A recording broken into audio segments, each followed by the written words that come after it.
Kung mapapansin mo, ayan, 32 gig siya. Pero ngayon, ito, yung nagamit na, 31 gig na. Kasi, ayan, sa taas ng mga image, yan, videos, audio, ng mga dina-download natin, o kaya in-install natin dito sa ating cellphone yan.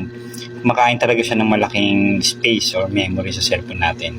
Kaya maglalag na yan kapag ganyan. 32 gig lang, tapos 31 na yung nagamit. So, ilang ano na yan, wala nang 1 gig yung running app niyan. Okay, yung para sa mga running app. So, ito, kung naganad na ito, yan, nilagay natin siya ng memory card. Yan, pag clinic natin na ganyan, yan, tatransfer tayo ng mga file sa SD card. Yan. So, dito, start transferring natin. Makita natin dito. Yan, mula sa photos, videos, audio, yan, documents, sa mga documents yan. Tapos dito sa apps niya, yan, i-click natin yan.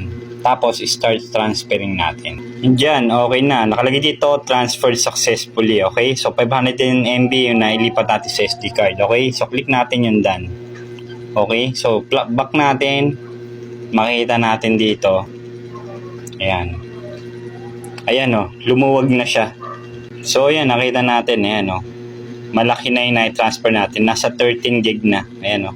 13 gig yung naibawas natin doon sa 32 gig. O diba? Ang laki. Sa 32 gig kanina, 13 gig yung naibawas natin. So, ganyan lang kinaganda na mag-backup na memory card. Ang maganda pa nito, meron na siyang free na card reader, tapos meron na rin free na SIM ejector pin at naka-free shipping pa siya. Kaya bago rin mag-log yung cellphone mo katulad nito, dapat makapag-checkout ka na.